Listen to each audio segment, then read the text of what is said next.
Jadi luar biasa, dengan mendengarkan firman Tuhan, dengan membaca Alkitab, kita mengizinkan roh Allah itu masuk di dalam hati kita, masuk di dalam hidup kita, sehingga kita seperti bercermin, Bapak Ibu ya, karena firman itu adalah cermin Allah, gambar jati dirinya Allah, maka kita bercermin lewat firman Tuhan itu, oh ternyata saya salah, oh ternyata saya nggak benar.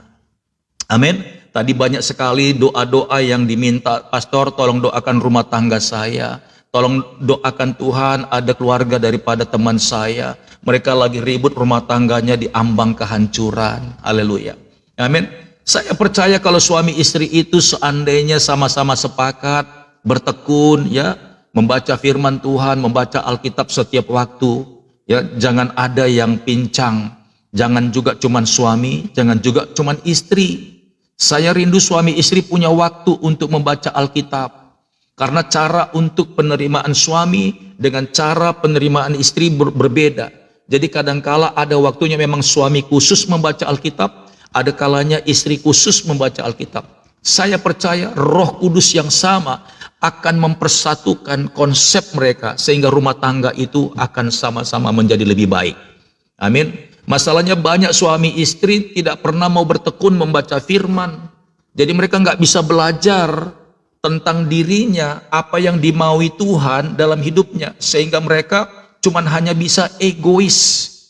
Mereka cuman hanya bisa ya mengeluarkan statement keras kepalanya. Seperti apa yang diinginkan oleh suami, istri harus mewujudkannya tanpa memikirkan bagaimana istrinya itu, mampukah dia, kuatkah dia, sabarkah dia. Suami nggak ngerti. Kalau suami selalu menuntut ya seperti apa yang dia mau kepada istrinya, itulah yang sering sekali memunculkan yang namanya pertengkaran, Bapak Ibu. Ketidakpuasan. Istri pun merasa gerah dan merasa tertindih, tertekan, dan dia tidak puas dengan perlakuan suaminya. Dan suami pun merasa dia benar sendiri, dan dia merasa tidak puas karena istrinya tidak mau, tidak sanggup, merasa tidak tunduk dan tidak patuh kepada suami, padahal suaminya pun tidak berkenan juga. Amin. Ini yang jadi masalah. Tapi kalau kita sudah belajar Alkitab, suami punya waktu untuk firman Tuhan, istri juga punya waktu untuk firman Tuhan, sama-sama dikoreksi sama firman Tuhan itu. Karena firman Tuhan itu cermin. Amin. Maka suami jadi bercermin dengan Tuhan, oh Tuhan ternyata aku salah, terlalu munafik aku Tuhan, terlalu sombong saya, ya saya terlalu egois Tuhan, saya nggak boleh begini. Istri juga, ya kan, aku terlalu keras hati Tuhan, aku nggak mau diperintah, aku salah juga di sini. Jadi dua-duanya itu sama-sama mengikuti arah kepada apa yang Tuhan mau. Saya percaya Bapak Ibu, suami istri kalau sama-sama mengerti dan punya kebenaran firman Tuhan, pasti sama-sama jadi lebih hati-hati. Sama-sama belajar ingin memberikan yang terbaik. Sama-sama belajar ingin menunjukkan kasih sayang. Tidak banyak menuntut tapi banyak memberi. Amin. Karena kasih itu tidak menuntut Bapak Ibu, tapi memberi. Amin. Seperti Yesus adalah kasih. Dia selalu memberi Bapak Ibu, memberi pengampunan, memberi pertolongan, memberi keselamatan, memberi kesembuhan, dan memberi sampai hidupnya pun dia berikan, sampai titik darah penghabisan pun dia berikan. Itulah yang namanya kasih. Rumah tangga itu akan berbahagia kalau punya kasih. Amin. Jadi kita butuh firman Tuhan, karena firman Tuhan ini adalah kasih juga, pribadinya Yesus. Jadi kalau suami istri punya kasih, istri punya kasih, haleluya. Artinya dua-duanya itu kepingin memberi yang terbaik, bukan menuntut. Karena kalau dua-duanya sudah sama-sama memberikan yang terbaik, amin. Istri memberikan kepada suami, suami memberikan kepada istri, nggak usah dituntut, dua-duanya dapat. Dua-duanya menerima, amin. Sebenarnya kuncinya bagus.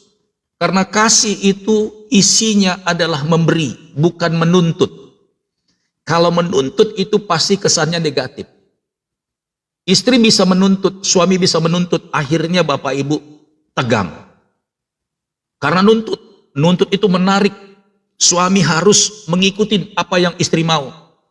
Suami juga harus memaksa istri untuk istrinya mengikuti apa yang suaminya mau. Itulah nuntut namanya. Makanya tegang Bapak Ibu. Jadi rumah tangga yang tegang akan kelihatan. Rumah tangga yang tegang itu terlihat, amin, pasti dua-duanya itu nuntut. Tapi kalau rumah tangga yang rileks Bapak Ibu, ya, rileks, happiness, bahagia, ya, itu enggak nuntut tapi memberi. Dengan istri memberi kepada suami, dengan suami juga memberi kepada istri, udah enggak perlu lagi nuntut-nuntut karena dua-duanya sama-sama mendapat. Amin. Itu kuncinya Bapak Ibu. Jadi ketika suami istri punya waktu untuk firman, maka dua-duanya bercermin, oh ternyata gua salah. Ternyata gua yang salah nih. Ternyata gua salah. Diam-diam suami sadar, harus sadar, dan dia harus berubah. Jadi jangan heran istri-istri kalau melihat suaminya rajin baca Alkitab, ya jangan heran istri-istri melihat banyak perubahan kepada suaminya. Nggak usah dikotbahin, nggak usah dicerewet-cerewetin, nggak usah. Suruh aja rajin baca firman Tuhan. Lagi dia baca firman Tuhan, sodorin kopi, sodorin teh, biar tambah rajin. Amin. Haleluya. Cari akal bagaimana suami itu mencintai Alkitab. Cari akal, dukung bagaimana suami-suami itu rindu punya waktu untuk baca firman Tuhan. Ya. Begitu juga istri-istri. Suami-suami dukung. Ya, entah beliin Alkitab pribadi, bilang ya, beli Alkitab yang bagus, yang ada sarungnya, ya kan, yang warnanya pink, ya kan, kalau kesukaan istri pink, beli warna pink. Kan bilang sama istrinya, ini aku beliin Alkitab buat kamu, dan ini khusus buat kamu ya. Nah, taruh foto di situ, foto pernikahan, ya kan, biar istri itu melihat Alkitab itu bukan sekedar lagi buku-buku yang ada di rumah, tapi istri itu melihat Alkitab itu seperti sesuatu hadiah yang berharga yang selalu dibuka sama istri tersebut, Bapak Ibu. Ya, iya, beliin sama kantong-kantongnya. Jadi kalau istri ke gereja, ya kan, dia seperti gaya gitu, tapi bawa Alkitab. Dukung Bapak Ibu. Amin. Haleluya.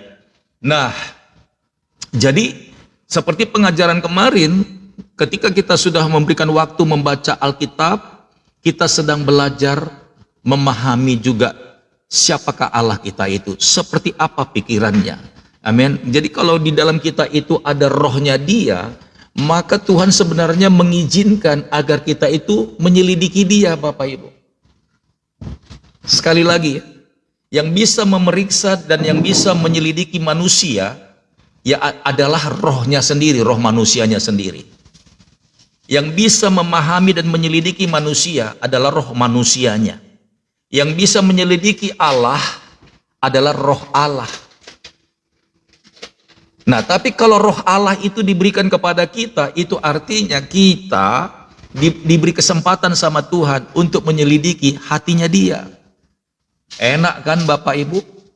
Di samping kita jadi mengerti siapakah kita di hadapan Tuhan, dan kita juga bisa mengerti apa yang Allah mau kerjakan di dalam hidup kita ini, Bapak Ibu. Jadi kita ngerti, kita nggak stres, kita nggak ketakutan. Sekalipun dunia ini goncang katanya, tapi kalau kita sudah dekat dengan Tuhan, kita nggak takut Bapak Ibu, karena kita sudah tahu bahwa goncangan ataupun kejadian atau apapun yang terjadi dalam dunia ini, kita nggak gentar karena kita sudah tahu maksud tujuan Tuhan itu apa.